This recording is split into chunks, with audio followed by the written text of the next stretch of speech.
अगर आप तृतीय श्रेणी शिक्षक भर्ती की तैयारी कर रहे हैं तो तैयार हो जाइए, क्योंकि बहुत कम समय बचा है इस परीक्षा में। 25 फरवरी से 1 मार्च तक 9 पारियों में आयोजित होने वाली इस परीक्षा को लेकर अब बोर्ड की ओर से तैयारियां पूरी कर ली गई हैं। 25 फरवरी को जहां सुबह पहली पारी में लेवल 1 की परीक्षा का आयोजन होगा, तो वहीं अन्य 8 पारियों में लेवल 2 के विषयों की परीक्षा का आयोजन किया जाएगा। राजस्थान कर्मचारी चयन बोर्ड की ओर से आयोजित होने जा रही इस भर्ती परीक्षा की अगर बात की जाए, तो 48,000 पदों पर होने वाली इस परीक्षा में तकरीबन 9 लाख से ज्यादा परीक्षार्थी पंजीकृत हैं। बोर्ड की ओर से इस परीक्षा को लेकर प्रवेश पत्र जारी कर दिए गए हैं। आपने इस भर्ती परीक्षा के लिए आवेदन किया है तो तुरंत बोर्ड की वेबसाइट पर जाइए और अपना प्रवेश पत्र डाउनलोड कीजिए। इसके लिए आपको कुछ जरूरी जानकारी है वह बोर्ड की वेबसाइट पर अपलोड करनी होगी। इसके साथ ही आपको बता दें कि 48,000 पदों पर होने जा रही इस भर्ती परीक्षा को लेकर राजस्थान कर्मचारी चयन बोर्ड की ओर से गाइडलाइन भी जारी कर दी गई है। ये गाइडलाइन आपके लिए बहुत महत्वपूर्ण हो सकती है, क्योंकि यदि इन गाइडलाइन की जानकारी के अभाव में आप परीक्षा केंद्र पर पहुंचते हैं तो आपको मुश्किलों का सामना करना पड़ सकता है। प्रदेश में परीक्षाओं को पारदर्शी रूप से कराने के लिए सरकार की ओर से, इसके साथ ही सभी परीक्षा एजेंसियों की ओर से कुछ नियमों में बदलाव किया गया है। हमने पिछले समय में देखी है कि जो भर्ती परीक्षाएं आयोजित करवाई गई है, उसमें जो परीक्षा तिथि का समय होता है उससे 1 घंटे पहले ही परीक्षार्थियों को प्रवेश दिया जा रहा है, और यही नियम जो तृतीय श्रेणी अध्यापक भर्ती परीक्षा है इस पर भी लागू किया गया है। परीक्षार्थियों को परीक्षा शुरू होने से 1 घंटे पहले ही प्रवेश दिया जाएगा। उनको 1.5 घंटे पहले रिपोर्टिंग करनी होगी, तो वहीं परीक्षा शुरू होने के समय से 1 घंटे पहले तक ही प्रवेश दिया जाएगा। इसके बाद परीक्षा केंद्रों के गेट हैं वह बंद कर दिए जाएंगे। यानी कि आपको परीक्षा केंद्रों पर समय पर पहुंचना है। समय की यदि आपने पाबंदी नहीं रखी तो आप इस परीक्षा से वंचित हो सकते हैं। इसके साथ ही हालांकि कोरोना का प्रकोप है वह कम हो चुका है, जीवन है वह एक बार फिर से पटरी पर लौटा है, लेकिन इस परीक्षा के अंदर राजस्थान कर्मचारी चयन बोर्ड ने कोरोना गाइडलाइन की पालना के साथ ही परीक्षा आयोजित करवाने की गाइडलाइन जारी की है।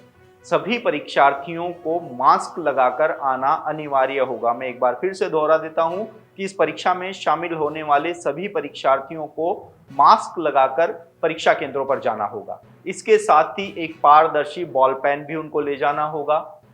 पासपोर्ट साइज की कलर्ड फोटो आपको ले जानी अनिवार्य होगी। इसके साथ ही प्रवेश पत्र का जो ओरिजिनल प्रिंट है वो आपको ले जाना होगा। इसके साथ ही एक पहचान पत्र, वो पहचान पत्र आपका आधार कार्ड हो सकता है, ड्राइविंग लाइसेंस हो सकता है, वो आपको ले जाना अनिवार्य होगा। इसके साथ ही आपको बता दें कि परीक्षा को लेकर बोर्ड की ओर से पूरे सुरक्षा के पुख्ता बंदोबस्त किए गए हैं। पेपर जो लॉकर रूम है उससे लेके परीक्षा केंद्रों तक ले जाए जाएंगे, वे पुलिस की कस्टडी में रहेंगे। इसके बाद परीक्षा होने के बाद ओएमआर शीट भी पुलिस कस्टडी में ही जो लॉकर रूम है वहां तक पहुंचाई जाएगी।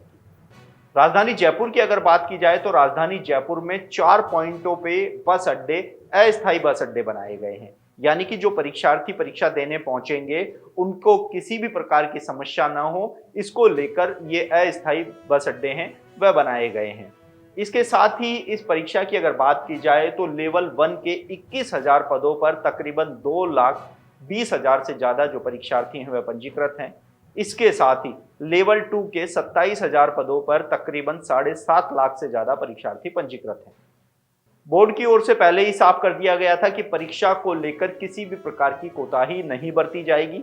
इसके साथ ही बोर्ड द्वारा जारी कोई भी आधिकारिक जानकारी पर ही परीक्षार्थी विश्वास करें। इसके साथ ही बोर्ड ने ये भी निर्देश दिए हैं, इसके साथ ही जो परीक्षार्थी हैं उनको ये मैसेज भी दिया है कि किसी भी प्रकार की अफवाह में ध्यान नहीं दिया जाए, क्योंकि इस परीक्षा का आयोजन 5 दिनों तक 9 पारियों में किया जाना है। ऐसे में बोर्ड की ओर से परीक्षा को लेकर तमाम जो तैयारियां हैं वह पूरी कर ली गई हैं।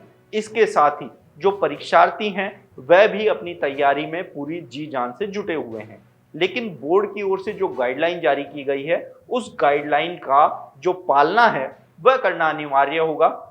जो कुछ मेन बिंदु थे वे मैंने आपसे साझा कर लिए हैं। इसके अलावा जो बोर्ड की आधिकारिक वेबसाइट है उस पर पूरा विस्तृत गाइडलाइन जारी की गई है। एक विशेष बात यह है कि आपको ड्रेस कोड का विशेष ध्यान रखना होगा। जब परीक्षा आप देने जाएंगे शूज नहीं पहन सकते, शॉक्स नहीं पहन सकते, किसी भी तरह की ज्वेलरी, महिलाओं को ज्वेलरी अलाउ नहीं होगी। हाथों के कंगन हो, कानों की बालियां हो या मंगलसूत्र हो, वो आपको पहनकर नहीं जाना है। इसके साथ ही जो अंगुलियों में अंगूठी है वो भी अलाउ नहीं करेंगे। पैरों के कड़े हो गए या हाथ पर बंधा हुआ कोई धागा हो गया या गले में कोई ताबीज हो गया, किसी भी चीज को परीक्षा में अलाउ नहीं किया जाएगा। इसलिए किसी भी समस्या से बचने के लिए आप पहले ही इस गाइडलाइन को पढ़िए, जानिए, समझिए और उसके बाद ही परीक्षा केंद्रों पर परीक्षा देने पहुंचिए। आप देख रहे हैं एजुकेशन चौक और मैं हूं ललित वर्मा।